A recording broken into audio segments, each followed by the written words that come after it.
hope this is on and I hope it's recording because I really don't want to have to do this more than once already. I tried to film this video last week, but it was extremely hot. So I just ended up scrapping that, and this is round 2. So fingers crossed that this goes as well as it possibly can, because I just want to feel like I've got this in the bag, in the proverbial bag. Okay.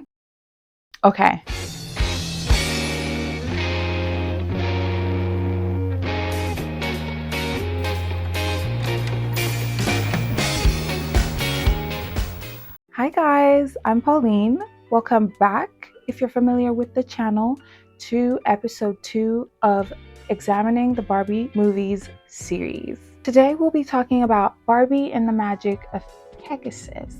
I feel like it's been ages since I've sat down and actually filmed a video, probably because it has. But yeah, I'm back now and I'm so ready to do this. I know long intros are boring and annoying, but before we get on with it, I just want to level with you guys about where I'm at the moment. Super quickly, I promise. Admittedly, I've felt like I've been in a bit of a slump. Well, I have been in a bit of a slump this past month, as in July, and bordering on dysfunctional. I've had the rude awakening that I can only realistically post so much. Like, I wasn't even going to put anything up until the end of August because my full attention is required in other areas of my life. But that's okay, because a few weeks ago, I was watching Life in the Dream House. I'm already getting so excited just talking about it. But I was watching Life in the Dream House with a friend, and I just watched a video with Lisa Fevral. I'm so sorry if I said her name wrong. And her assistant, if you don't know her, I'm gonna link her channel in the description. This is her channel. She's an amazing content creator and I absolutely love all of her videos. But they were watching the Barbie Fairytopia movie and I was dying of laughter the whole time. She's so funny. Like, it was comedy gold and I was just eating it up. And that low-key sparked something in me to want to record again. So shout out to her for that. She's probably not gonna see this, but gotta give credit where it's due, right? So I guess what I'm just trying to say is that I'm super happy to be sitting here and doing this right now. It just confirms for me that I want and need this for real. And I think I'll be more aligned with how I want to do this if I'm connecting with you all on a more regular basis. Okay, now we can get on with the shenanigans. Barbie and the Magic of Pegasus came out on September 30th, 2005. A little bit of context for my Barbie lovies who are familiar with the lineup. Yes, you who had the DVDs and cassette tapes when you were younger. It's the 6th movie, I believe, in the lineup, dead smack in the middle of the first and second Fairytopia films. And I've associated this movie with a light pastel winter aesthetic, because just look at it. All the clouds and the icy landscapes just give it a sort of airy feeling, for lack of a better word. I think all the Barbie movies have a light and sort of pastoral saturated color palette, but this one is done so specifically well that it perfectly encapsulates that light pastoral ballet core aesthetic. It would be hard to mistake it for another Barbie movie. The only one I'd say it has a visual closeness with is maybe Swan Lake, but even then, they are such visually distinct films. Okay, let me introduce you to the cast of characters. And I feel like I'm gonna make a little spread for this, or like, I don't know, some kind of presentation. So you're gonna be visually seeing this, so you know you have a face to the name. There's Princess Annika, yes, the main character, Brietta, the king and queen, aka Annika's parents, Aiden, Shiver, she's the animal companion in the film and sort of sidekick, Wenlock the villain, the Cloud Queen, and then down here we have our list of side characters. So we have Ferris the diamond dealer, the Cloud Princesses, Ollie the Giant, Wenlock's wives. Yes, I said that plural on purpose. Yeah, wives. I know, abysmal. We'll get into it. We'll get into that. His pet Griffin and Aiden's father. The movie opens on Princess Annika's 18th birthday. However, she is missing from the castle.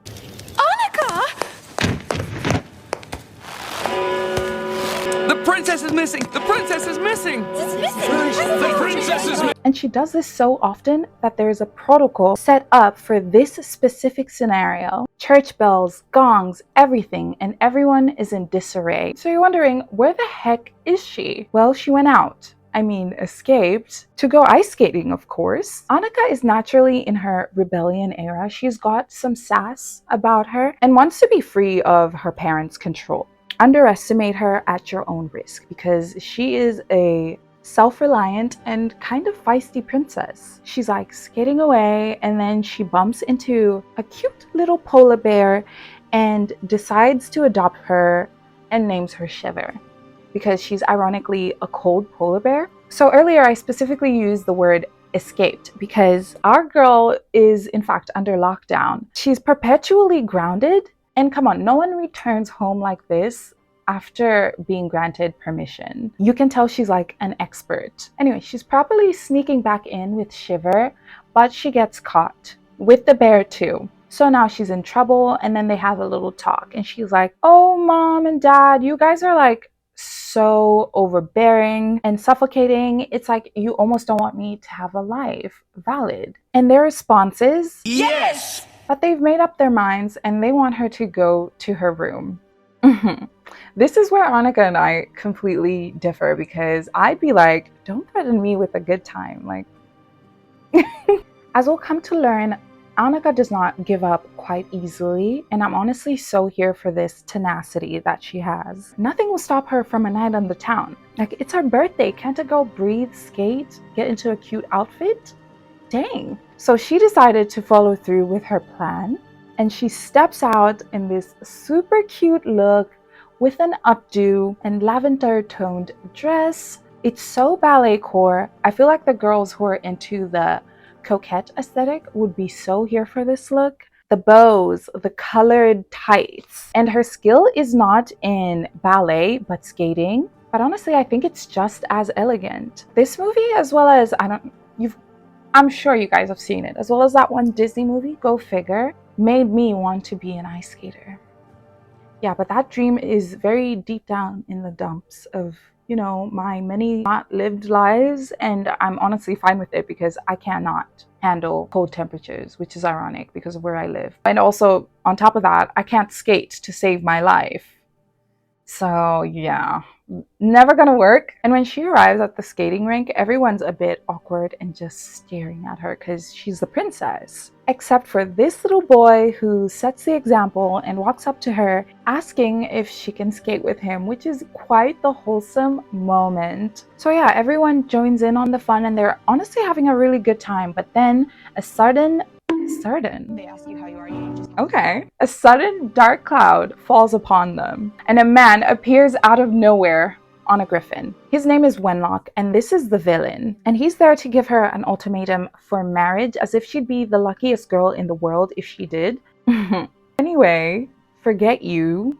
Bye. Obviously, Annika declines this unwarranted proposal. Like, there's absolutely no way she's marrying his musty, crusty, disrespectful ass if she can help it. And when she refuses to, he freezes everyone at the rink, including the little boy. And Annika is about to face the same fate as everyone, but fortunately, a Pegasus comes to her rescue. Tick tock, tick tock! Grab on! Yep. Guys, this is a third escape already, and this movie has just begun. Brace yourselves, because we're in for an adventure. After making their swift escape, the Pegasus, aka Brietta, officially introduces herself, and then they head to Cloud Kingdom, which, as the name implies, is a kingdom in the clouds. It just, sits up there, which is, the imagery is really cool. And I'll obviously have, images and clips to go with this video, so don't fret. I got you. She meets the Cloud Queen, Rayla, and Cloud Princesses, Rose, Blush, and Lilac, who paints the sky sunset pink, orange, and lilac respectively. And at this point, they've just settled in and are just chatting it up at Cloud Kingdom. But then one of the Cloud Princesses lets it slip that Brietta and Annika are in fact sisters. What? Yeah, guys, they were sisters this whole time. If you watch this movie back in the day, if you've seen it, if you're familiar, you know how much of an alarming plot twist this was, okay? It shook me up.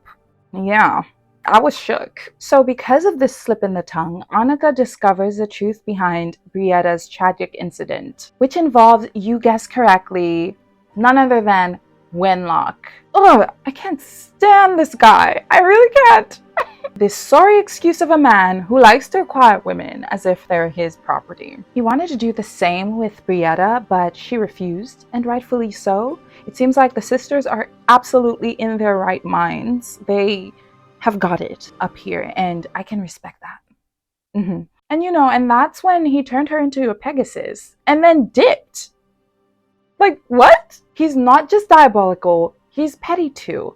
So yeah, there's that. And there's no way to break the spell except through an old folktale told of a magical artifact called the Wand of Light. So it's essentially this movie's MacGuffin. And this specific artifact is not found but made with the acquisition of a ring of love, a measure of courage, and a gem of ice lit by hope's eternal flame. So 3 items that they need to acquire somehow. It's kind of vague, but this is said to be the only thing that can work against the dark magic that they're dealing with in the film. However, with all this information, Brietta couldn't ever find it. And that's when she ran off, or flew off, I guess, headed towards Cloud Kingdom. And Annika hears all about this, the Wand of Light, and her sister, and she's like, bet. Lead the way. And just like that, they head towards the Forbidden Forest with nothing but their wits, each other, and a gift from the Cloud Queen in case of an emergency. And it's already a rough start, guys. From the moment that they arrive, they get trapped, and then they meet Aiden, Mr. Smug himself. I personally like to see him as the Flynn Rider of the Barbie universe, and he also unironically gives me Ian Somerhalder vibes, aka Damon Salvatore. Yeah, I don't know how to justify the similarities between the two and describe this reference except for the words just vibes. And you're gonna have to deal with that. Okay, let's be real. Okay, let's be candid for a second. Damon Salvatore may have been a morally gray character, but like, let's be real. Come on now. You're always fucking looking at me, dude. Yeah. Anyway, Aiden is sarcastic, funny, and very cynical, but he's also like selfless and virtuous at heart. And there's this dynamic going on here. Annika and Aiden are at odds with each other because her optimistic view of life kind of clashes with his cynical view of life. But that aside, Shiver fell down a hole. And Aiden's like, well, your bear's gone because that hole leads to bad news. And once again, Annika is like, challenge accepted. We love it here on this channel. Is she crazy?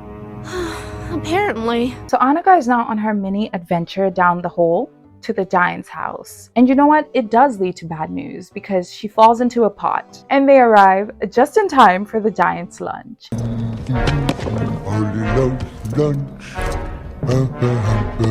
But he's humongous and like jacked. You know how giants are depicted in most fairy tale films and stuff, in most media, but in here he's fit.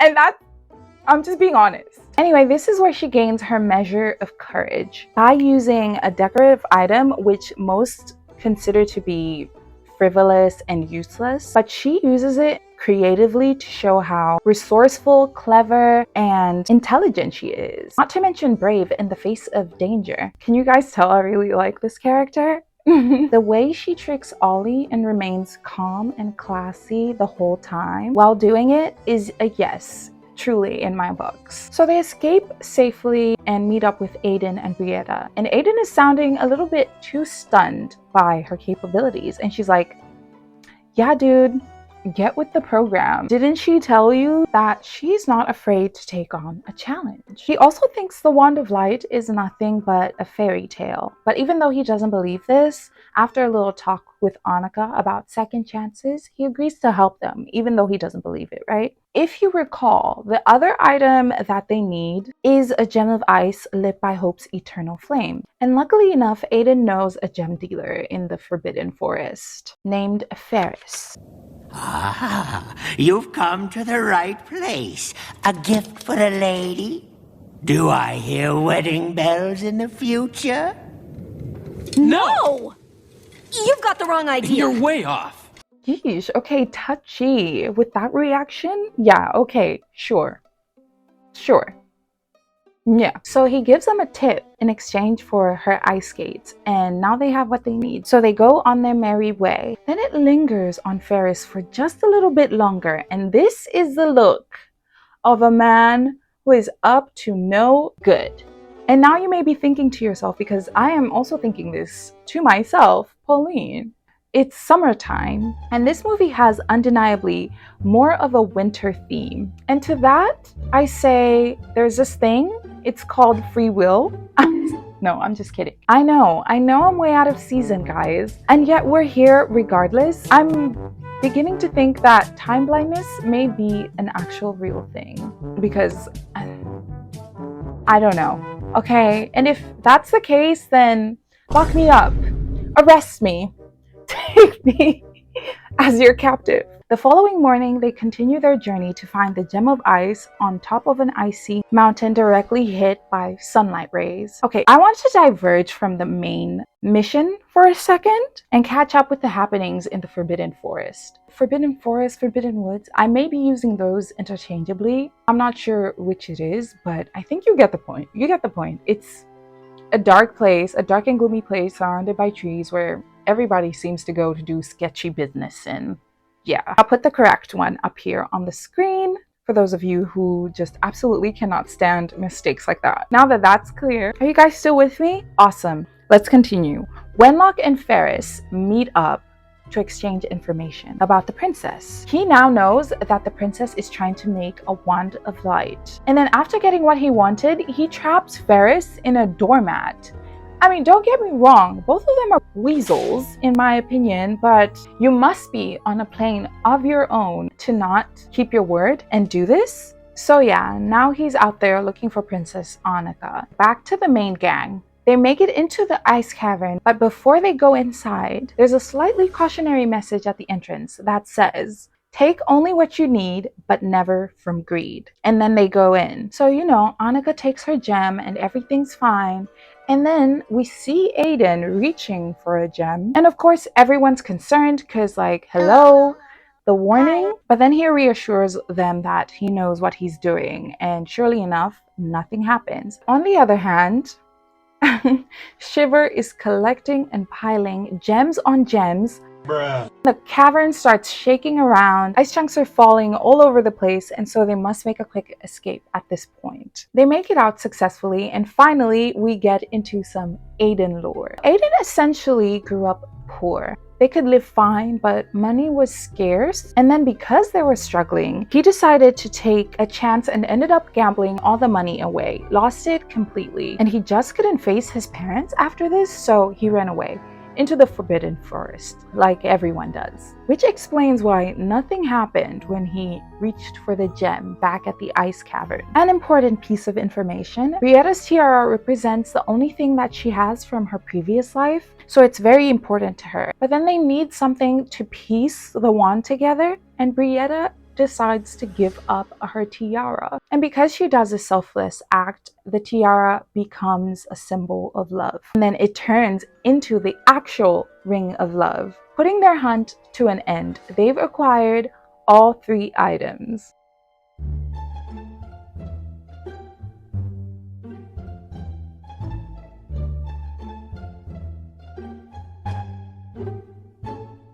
The Wand of Light has been forged, excitement is in the air, but then they have to test out their new weapon, if it works, on Brietta. And it does work! She's like human again. And they run into a bit of a problem because they're stranded without any horses. What do you mean by that? Flying horses. Now what? And this is where the Cloud Queen's gift comes in handy, and then they call for some horses. Unfortunately, they have to go their separate ways. I don't know why. miscommunication, pride, plot convenience, take your pick. So yeah, they're on their way, and surely enough, almost immediately after they say goodbye to each other, even though Aiden wanted to stay and see it through with them, Wenlock attacks and then they get shot down. They try to use the Wand of Light on him, but then it doesn't work. I wonder why that is. I'm just gonna go out there and say that this part specifically baffles me. I was perplexed, to say the least. I don't want you. After what you just pulled? Destroy him! Destroy Wedlock! Ah, no. You're like all my other wives. Annoying. Because of Annika's quote-unquote display, this weasel of a man is apparently turned off. Huh?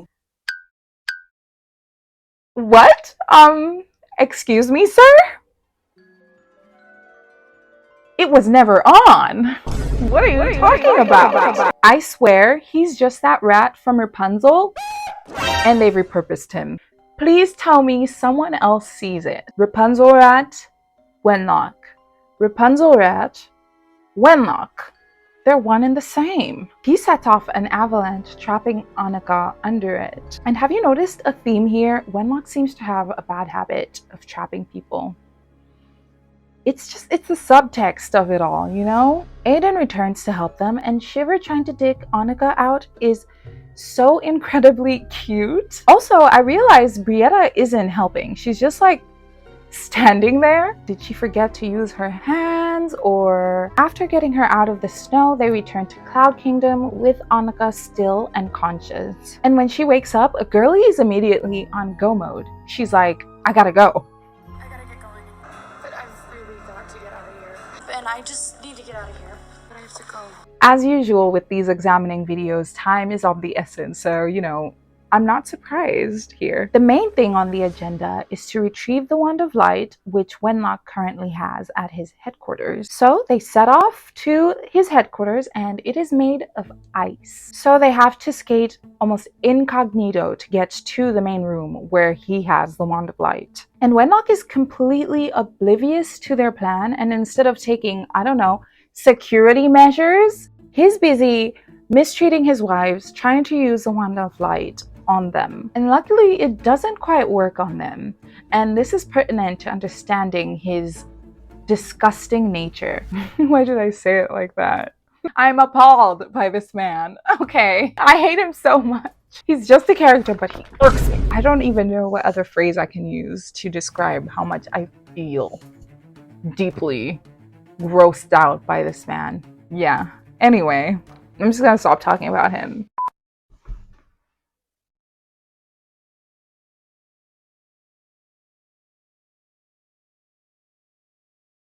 Ads. I know somebody's gonna say, get YouTube Premium. I don't want to. In this economy? Anyway. Annika and Shiver finally make it to where the wand is, and they're, you know, digging for it, looking for it, just going at it, and then they find it. Very easily, might I add. And then they lose it. Just as easily as well. And the clock is ticking, the sun's about to set, and the overall vibe is tense, guys. It's up here. And to worsen the whole situation, the gem of ice falls off a cliff. So now they have no gem with the wand. It's just a stick, basically. Then in an important moment of character growth, Aiden gives up his gem that he took back at the ice cavern in order to give Annika her moment to shine. But no, not before Wenlock's last-ditch effort to gain control of the situation all over again. So for context, currently the wand is in the wives' hands. They have it, and Annika clocks this. She sees what's going on here, and she uses her wit and straight up sways the wives to clarity that, yes, Wenlock does in fact suck. He's awful. I mean, we knew this already. Well, yes. Stand up, ladies. He is not the love of your life. He is literally just a guy. Hit him with your car.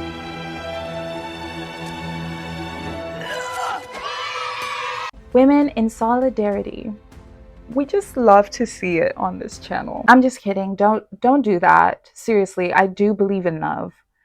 Unless they behave like this. In that case, Hit him with your car. Quick side note, doing research for this video kind of took me into a deep rabbit hole. I felt like there was more there to help me understand like the psychology of this villain and polygamy, which if you didn't know is the type of relationship that Wenlock's wives find themselves in. And it turns out that polygamous relationships are way more common than you'd think. Like some exist out there that seem healthy and work for the most part for all parties involved. But obviously some exist on the other end where it can easily create a sort of toxic environment, you know, one that's susceptible to mistreatment and abuse, and no one deserves to be in a situation like the one that we see here. Personally, I don't see how a man or anyone, in fact, would decide to create this sort of environment only to abuse and mistreat his partners, if not for having a deep sense of insecurity. To me, it's just diabolical, musty behavior. No excuse. I'm watching a South African show. It's called Savage Beauty. Why am I saying this like it's gossip?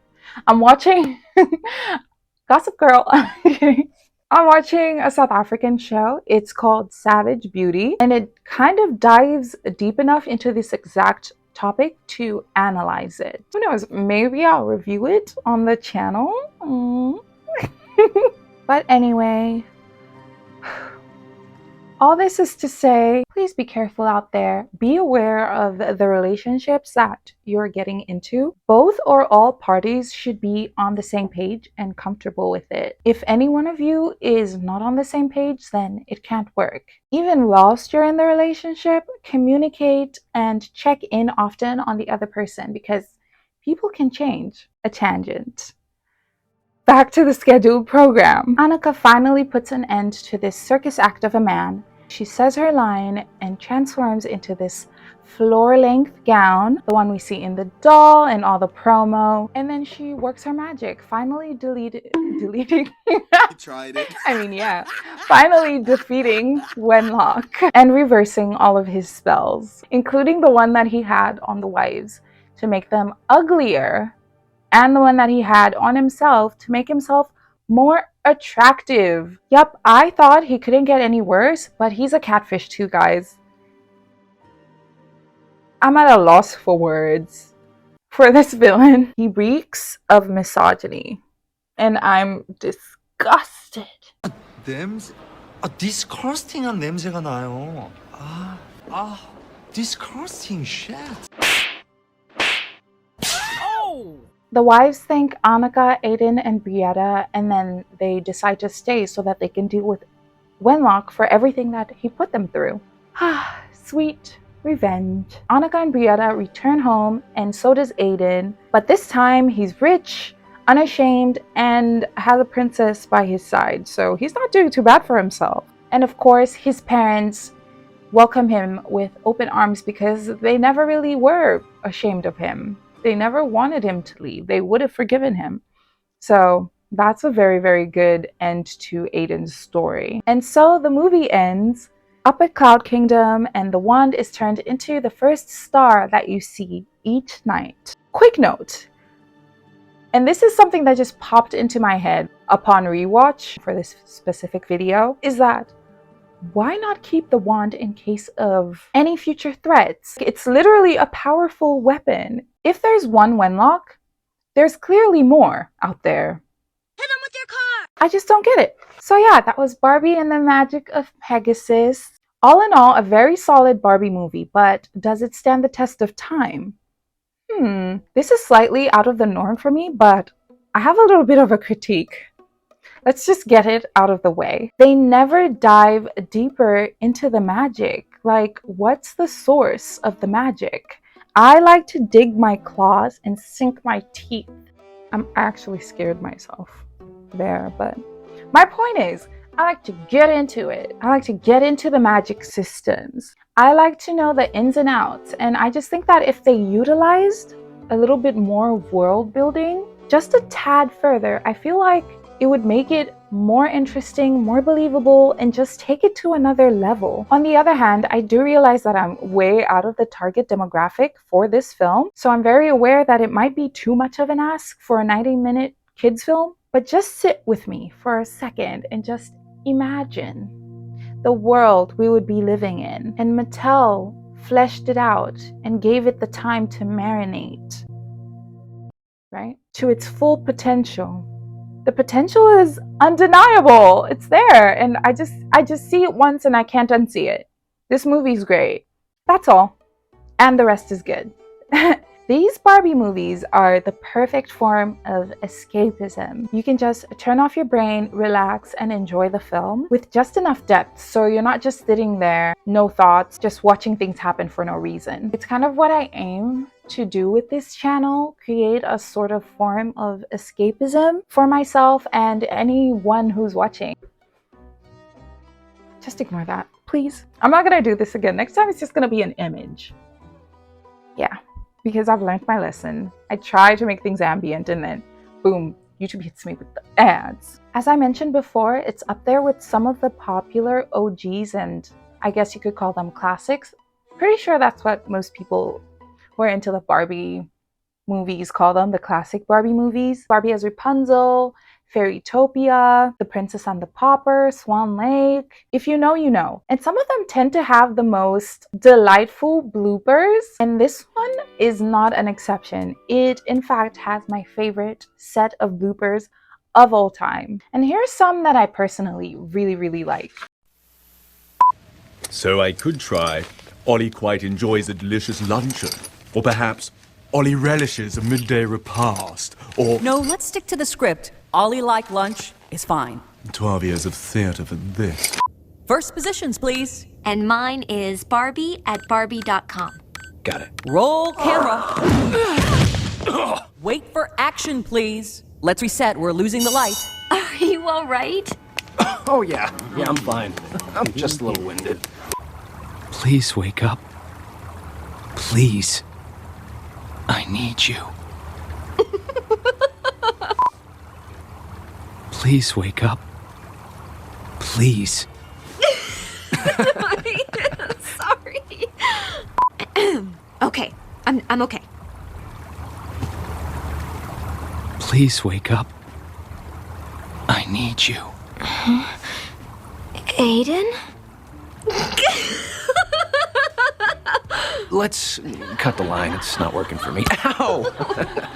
The pastel, dreamy styling is the icing, no pun intended, on the cake. It's all right for any season. I mean, duh, I'm not the season police. But watching it in the winter really hammers home that escapism aspect of it. So yeah, to wrap this video up, I think that the running theme of the movie to stay strong, have resilience, and keep going is a good message and story theme for anyone in any phase of life looking to feel a little bit uplifted when life just gets a little bit too serious. And I can always get with that. So to answer the main question, yes, it absolutely does stand the test of time.